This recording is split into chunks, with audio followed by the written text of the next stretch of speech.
England versus Pakistan in Pallekele tonight, and this one suddenly feels like one of those games that could define this tournament as it goes to the business stages. This World Cup started off feeling a little bit predictable. The big teams, the usual suspects, the favourites just sort of rolling along. And then South Africa demolished India. Australia didn't even make it out of their group. And suddenly the whole thing feels far more open than we expected. And yet, when you look at England and Pakistan, well, neither of them have really looked very convincing. Like, England are winning games, but they've made a habit out of making things uncomfortable. They edged past Nepal by 4 runs. They lost to the West Indies. They had nervy wins against Scotland and Italy. Even their Super 8 win over Sri Lanka by 51 runs slightly flatters them because they were defending 146 for 9 and Sri Lanka just sort of imploded.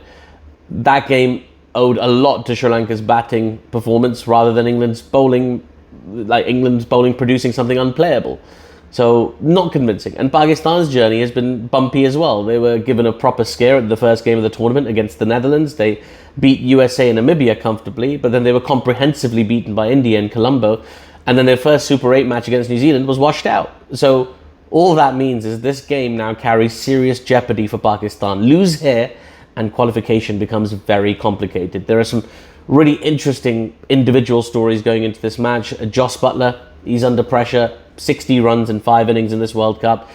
England have managed to sort of cover for him so far, particularly Mr. Will Jacks, who's got 3 Player of the Match awards so far at this tournament. But at some point, you expect a player of his quality to come through. Like, it's the law of averages, right? He's spoken about staying patient on his podcast, and his captain has backed him publicly.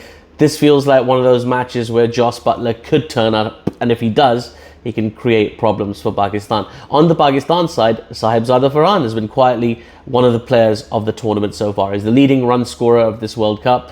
He's averaging over 70, striking at more than 160. That's outstanding at the top of the order for Pakistan. You contrast that with Babar Azam, who's always under the spotlight. He's under scrutiny. You know, it's not a completely convincing output for Pakistan so far. If you want to know more about Babar Azam, you can watch the other video I've made about him. It's on this channel. Anyway, let's talk about the bowling. Pakistan have dropped Shaheen Afridi after he went for 31 off 2 overs against India and has only taken 3 wickets in 3 games. That's a big call. It leaves Salman Mirza potentially as their only frontline seamer, which is risky, but it also leans into Pakistan's serious strength. Spin. Nawaz, Abrar, Shadab, Usman Tariq, Saim Ayub. That's a lot of variation, a lot of turn, and a lot of potential matchups against England's batters. England, meanwhile, are pretty comfortable with spin at this ground. They've come off a bilateral series here against Sri Lanka. They've got Adil Rashid, Liam Dawson, Will Jacks, Jacob Bethel, plus Jofra Archer's pace and Jamie Overton's bounce. Sam Curran hasn't even been needed to bowl in their last match. So on paper, this is a well-balanced attack. And then there's the venue itself. Let's talk about the Pallekele International Cricket Stadium. It's been extremely kind to England. 4 wins from 4 in less than a month.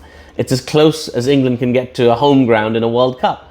Pakistan, on the other hand, are leaving Colombo for the first time in this tournament. New conditions, new surroundings, new rhythm. It shouldn't matter, but in tournament cricket, these small changes sometimes make a big difference. The pitch is expected to be fresher and better for batting than the one used in the England-Sri Lanka game. The weather looks good. No rain forecast. Just look behind me. Looks lovely in Kandy today.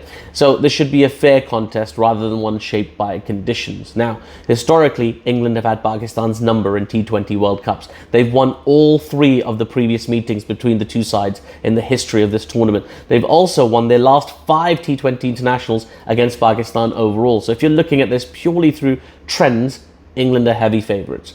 Plus, Pakistan have something... Sorry, I beg your pardon. But Pakistan have something England haven't shown yet in this competition. A gear above their current level. England are still searching for what Harry Brook called their perfect game. Pakistan is still searching for consistency against top opposition. One of these teams is going to have to show them something closer to their best tonight. If England play to their potential, they'll probably win. If Pakistan get their top order firing and their spinners into the game, they can make this very uncomfortable for England very quickly. It's one of those games where the favourite is clear, but the margin between them is not as big as you might think with their records coming into the game. It's tournament cricket, anything can happen, and it's a must-win game for Pakistan.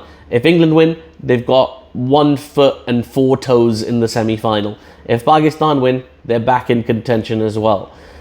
What do you think is going to happen today? It will be a very exciting game. I'm very excited. I'm going to be there on commentary for the BBC, so make sure you join us on the BBC Sport website and app in the UK, or BBC Sounds, or if you're not in the UK, on the ICC app, you can listen to live commentary there as well, from 7 p.m. local time. That's Sri Lanka time, so adjust that for wherever you live.